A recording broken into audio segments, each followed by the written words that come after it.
That's it. See, ain't no way he's going to hit you then, right? And remember, it's always good to throw the punch where you could hit him and he can't hit you. That's what the science of boxing is all about. Before he became the most feared heavyweight on earth, Iron Mike's daily routine pushed the limits of what a human body should endure. From brutal dawn workouts to mind-breaking discipline, Tyson's regimen wasn't intense, it was insane. Let's break down how extreme it truly was. From Brooklyn's darkness to the Catskills' light. Picture this. A 13-year-old kid, arrested 38 times before most children even finish middle school, standing in a rat-infested cell at the Spofford Juvenile Center in the Bronx. His name was Mike Tyson, and at that moment, nobody, absolutely nobody, would have bet a single dollar on him becoming anything other than another statistic in America's prison system. Yet within just a few years, this same troubled boy would transform into the youngest heavyweight champion in boxing history, a feat that required a training regimen so brutal, so mentally exhausting, and so utterly uncompromising that it would break most professional athletes, let alone a teenager from the streets. But to understand just how insane Mike Tyson's training truly was, we first need to understand the darkness from which he emerged, because that darkness became the fuel that powered one of the most devastating fighting machines the world has ever witnessed. Young Mike wasn't a predator, he was prey. Was Robo. He was very, very insecure. I was a nerd and a coward. I was scared of everything. I was scared of my shadow, Tyson would later confess. Bullied relentlessly for his high-pitched voice, speech impediment, and initially small stature, young Mike found his only source of joy in an unlikely place, raising pigeons on Brooklyn rooftops. These birds became his refuge, his companions in a world that seemed determined to destroy him before he even understood what it meant to truly live. By age 10, survival meant joining the very gangs that had once terrorized him. Petty thefts escalated to house robberies. The arrests started stacking up. 10, 20, 30 times he was caught and released back into the same toxic environment. The system had essentially written him off, slapping him with labels like borderline retarded, not because of any cognitive deficiency, but because years of neglect and survival mode had left him functionally illiterate. Then came the incident that would change everything. A seemingly minor confrontation over a stolen hat escalated into a brutal fight, and 13-year-old Mike Tyson was sentenced to the Spofford Juvenile Center, a place that can only be described as a preview of hell for children. Overcrowded cells, rat infestations, and violence that made the streets of Brooklyn look tame by comparison. But it was here, in this pit of despair, that the first spark of transformation ignited.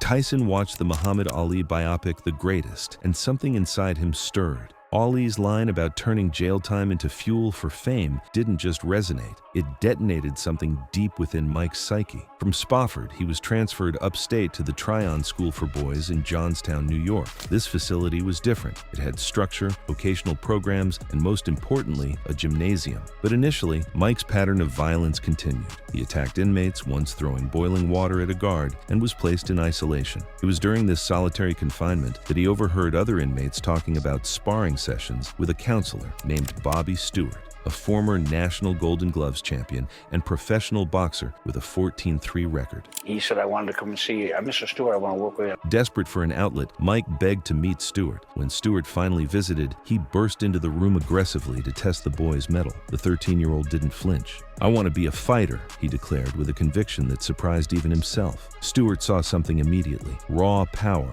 unlike anything he'd witnessed in a child. Nobody's gifted. If you was gifted, wow, man, you'd be somebody very special, you'd be a rare person. But you're not gifted, you're never born that way. Mike could bench press 250 pounds, untrained at just 200 pounds body weight. But more importantly, Stewart recognized that beneath the violence and fear was a work ethic that defied his age and circumstances. Under Stewart's guidance, Mike's transformation was immediate and dramatic. Well, 2 weeks go by, not a problem. Mike turned himself around. He went from a 4th to a 7th grade reading level in 3 months. He stopped fighting other inmates. He took on extra chores. He practiced boxing every chance he got. And the third shift staff would tell me, write me notes, leave me notes. The next day, said, Bob, we got to do something with this kid.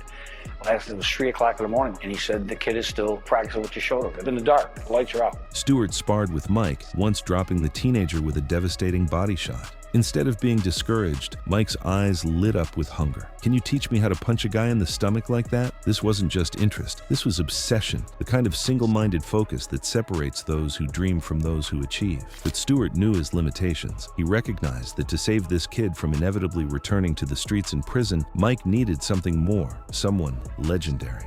Stewart had once received guidance from a boxing savant who had already produced 2 world champions. In late 1979, Stewart made a call that would change the course of boxing history.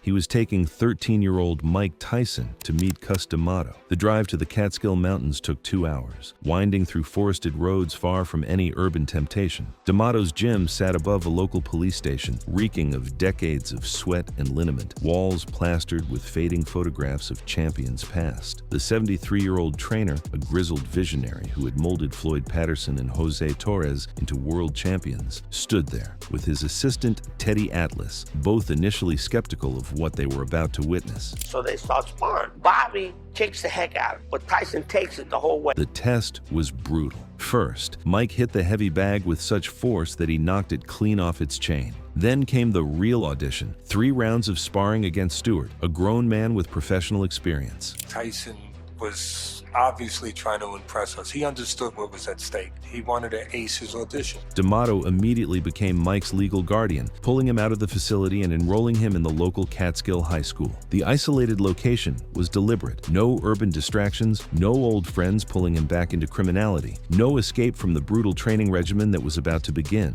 D'Amato's philosophy became the bedrock of Mike's transformation, teaching him that the hero and the coward both feel the same thing, but the hero uses his fear, projects it onto his opponent while the coward runs. It's the same thing, fear, but it's what you do with it that matters. He couldn't believe it at first. He gave us a hug again and stuff. For the first time in his life, Mike Tyson had a home, a father figure, and a purpose. D'Amato viewed boxing as a metaphor for life's battles, training Tyson to weaponize vulnerability into predatory confidence. The stage was set for a transformation that would require not just physical training, but a complete reconstruction of Mike's mind, soul, and understanding of what it meant to be a warrior. What came next was a training regimen so insane, so all-consuming, that it would forge the youngest heavyweight champion in history, but it would also plant the seeds of both his greatest triumphs and his eventual unraveling. Forging iron, Mike through fire. If you think the average professional boxer's training regimen is tough, you haven't heard anything yet. What Cus D'Amato put Mike Tyson through in the isolated Catskill Mountains wasn't just training. It was systematic physical and mental demolition followed by reconstruction. 7 days a week, 52 weeks a year, for over 6 years straight with only Christmas Day off. This wasn't preparation for a fight. This was preparation for war, and Mike Tyson was being molded into a weapon unlike anything the boxing world had ever encountered. The day started before the sun even considered rising. 4 a.m. sharp every single day. No alarm clock needed because discipline wasn't optional. It was burned into Mike's DNA through sheer repetition. While the rest of the world slept comfortably in their beds, Mike Tyson was already lacing up his running shoes in the cold mountain darkness, preparing for what D'Amato called the edge, the advantage you gain while your opponents are still dreaming. The road work began immediately, a 3 to 5 mile run through the winding hilly trails of the Catskills, a landscape that couldn't have been more different from the flat concrete streets of Brooklyn. These weren't gentle jogs through a park. The terrain was brutal, steep inclines that burned the legs, rocky paths that demanded attention with every step, and in winter, snow and ice that made every stride a test of balance and will. This forced adaptive strides that mimicked ring movement, quick feet, balanced posture, and explosive bursts to simulate closing distance on a retreating opponent. But the physical conditioning was only half the purpose of these pre-dawn runs. D'Amato had taught Mike to use this solitude to meditate on destruction, replaying imagined fights in his head, projecting fear onto phantom opponents. I mean, a coward and a hero, they're the same. I mean, they feel the same. It's what they do that makes it different. Fear is like fire. You can make it work for you. It can warm you and light your way. Or it can be a destructive, painful, and bad thing, D'Amato would constantly remind him. As a teenager attending Catskill High School, Mike would often extend these runs to a precise 4-mile loop before classes, sometimes adding casual 10-mile walks on off days to log up to 15 miles total for cardiovascular overload. D'Amato's philosophy was clear and uncompromising. While they're sleeping, you're running. The result? Legendary stamina that allowed Mike to stalk the ring for 15 rounds if needed, though he more often ended fights in under 5 minutes with gas still left in the tank. After the run, Mike would return home around 5:30 a.m., stretch briefly, and then, here's where it gets truly insane, immediately begin the first calisthenics session of the day. No gym equipment, no fancy machines, just pure, brutal bodyweight exercises designed to build explosive power and injury resilience. D'Amato had deliberately rejected modern weightlifting, believing heavy iron would slow Tyson's explosive speed and turn him into a plodding giant. Instead, the focus was on high repetition, functional movements that built the kind of strength that actually translated to the ring. The regimen was structured as 10 circuits performed 6 days a week, divided into sessions throughout the day, allowing micro-recoveries while accumulating insane totals. Let's break down what this actually meant in terms of daily volume, because the numbers are almost too extreme to believe. Sit-ups, 2,000 daily, primarily decline variations on a bench or the gym floor for deeper engagement. Sets of 200 reps included twists for obliques, leg raises, bicycle crunches, and full V-ups. This wasn't about building six-pack abs for the beach. This was about forging the explosive rotational power behind his devastating hooks and uppercuts, and building midsection armor capable of absorbing body shots that would fold ordinary men in half. Push-ups, 500 total in sets of 50. But these weren't your standard gym class push-ups. Variations ramped the intensity to levels most people can't even imagine. Diamond push-ups for tricep focus needed in clinch work, wide grip for chest expansion that increased punching reach, and one-armed push-ups for unilateral power that mimicked off-balance counters. Mike would drop mid-conversation to bang out sets, embodying D'Amato's train like you fight philosophy. Dips, 500 bench dips using parallel bars or a sturdy edge, sets of 50. These targeted shoulders, chest, and triceps for sustained punch output, building the endurance to throw 100+ combinations without the arms turning to jelly. Shrugs, 500 reps with a 66-pound barbell, light enough for volume, heavy enough for trap hypertrophy. Sets of 50 emphasized controlled rolls to simulate head movement under fire, strengthening the exact muscles needed to slip punches for hours. Neck work, often 3 sets of 10 minutes each, featuring wrestler bridges where Tyson balanced on his head and feet, rocking slowly to thicken his neck. This neck bridging prevented knockouts by dispersing impact force across a wider area. By the time Mike was champion, his neck measured 20 inches around, a collar of pure iron that made him nearly impossible to knock unconscious. The cumulative load, over 3,500 repetitions plus bridges, took 2 to 3 hours, but was absolutely non-negotiable, fostering muscle memory for explosive, fatigue-proof striking. He worked hard. When he was here, he worked. You know, he did it. He came in and did his work, and whatever had to be done, he done. After this morning session, Mike would sleep from around 6:30 a.m. until 10 a.m., recovering deeply before breakfast. This split sleep pattern was crucial. D'Amato knew that training of this intensity required serious recovery time to avoid overtraining and injury. 10 a.m. brought breakfast, oatmeal, fruit, orange juice, and a carefully selected vitamin pack. No meat in the morning, D'Amato believed in light fuel for the technical training ahead. From 11:04 a.m. to 2 p.m., the real technical work began in the gym. This is where the legendary peekaboo style was drilled into Mike's muscle memory through thousands upon thousands of repetitions. The peekaboo style, a hyper-aggressive close-quarters system designed for shorter fighters like the 5'10", Tyson to neutralize taller opponents' reach advantages, became Mike's signature. Punches are not made, they are born. He was born a puncher. Old age is great. If you live long enough, that's right. Sessions started with shadow boxing, 10-15 minutes of solo drills in front of mirrors, practicing shifting punches where Tyson would feint a jab, duck under an imaginary hook, and explode into a left hook-right uppercut combo while circling left. That's it. See, ain't no way he's going to hit you then, right?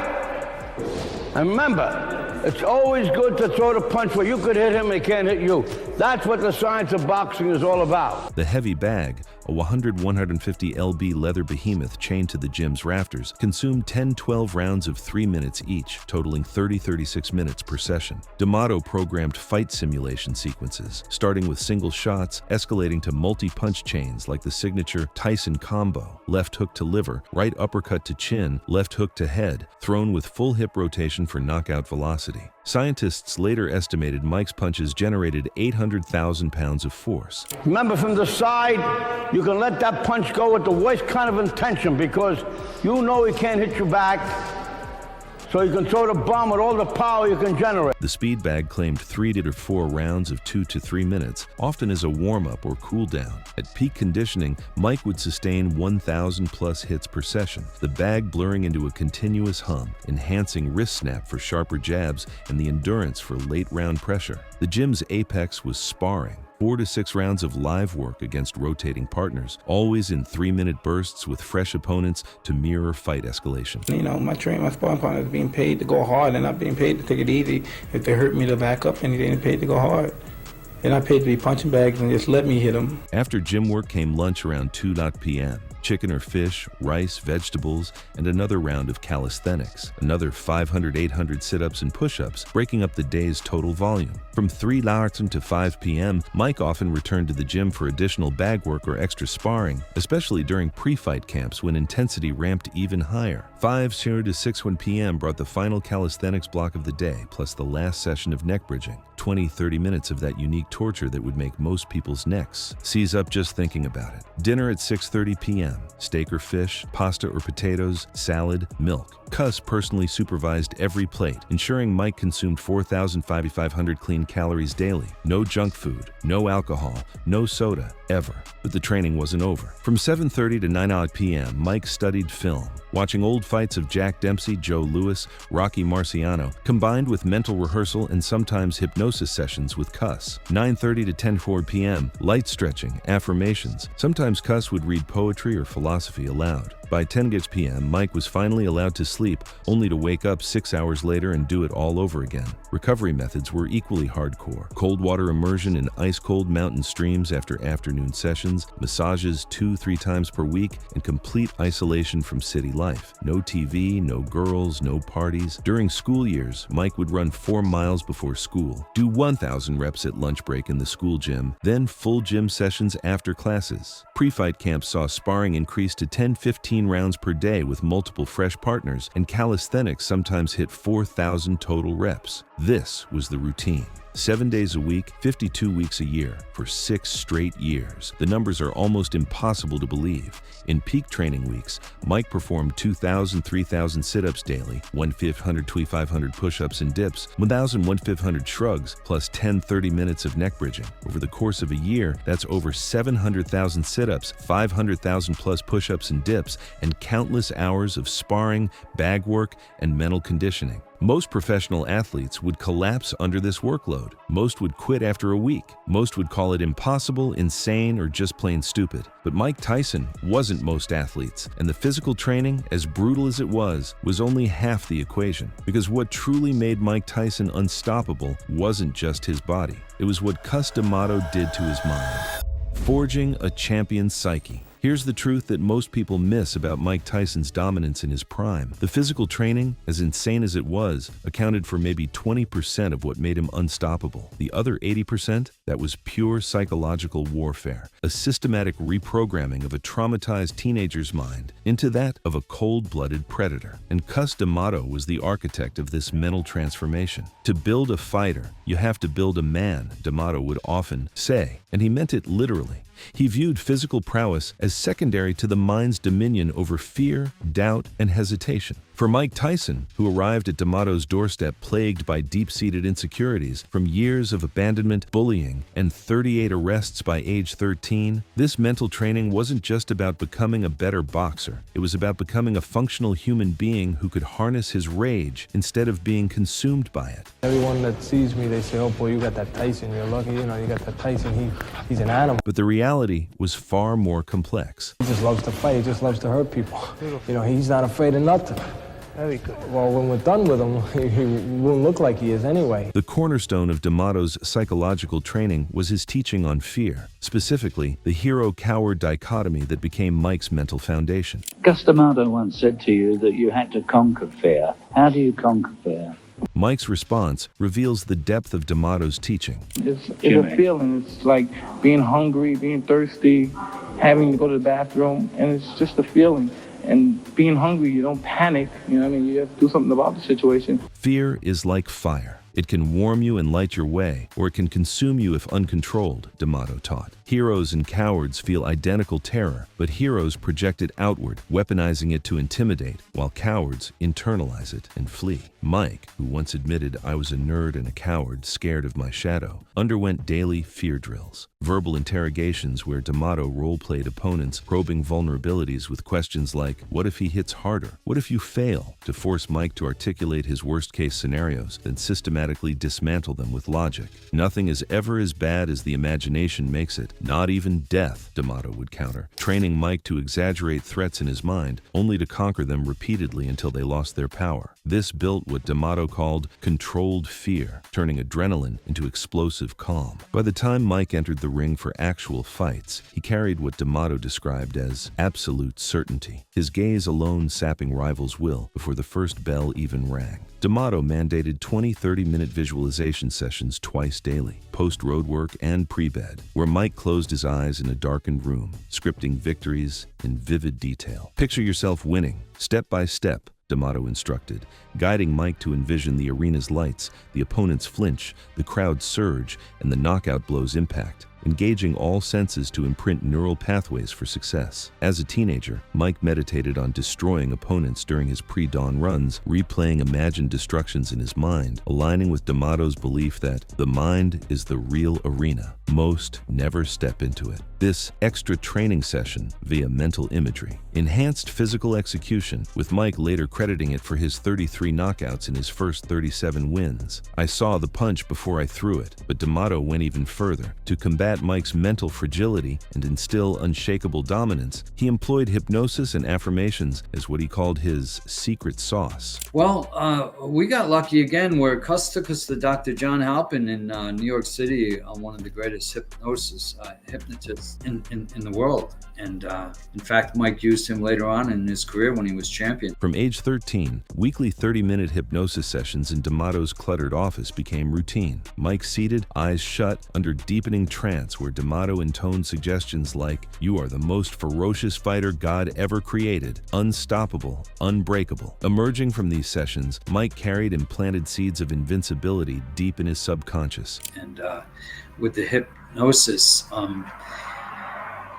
Cus and Dr. John Halpin taught us how to self-hypnotize ourselves. So before fights, we'd go into the bathroom stall and sit and do the things that they told us to do. Daily affirmations reinforced this programming. Mike recited mantras 10-20 times morning and night, such as, "Day by day, in every way, I'm getting better and better," or "I am the greatest, fear is my servant." D'Amato bombarded him with encouragement. "You're a champion," creating an echo chamber of positivity that countered the street-induced negativity that had nearly destroyed Mike before he even had a chance. This subconscious programming fostered genuine independence. "I succeed when I make a fellow champion and free of me," D'Amato said, ensuring Mike's confidence wasn't trainer-dependent but self-sustaining. At least, that was the theory. D'Amato also built psychological resilience through the sheer brutality of the regimen itself. 7-day weeks of exhaustive volume designed to occupy Mike's reckless mind, removing excuses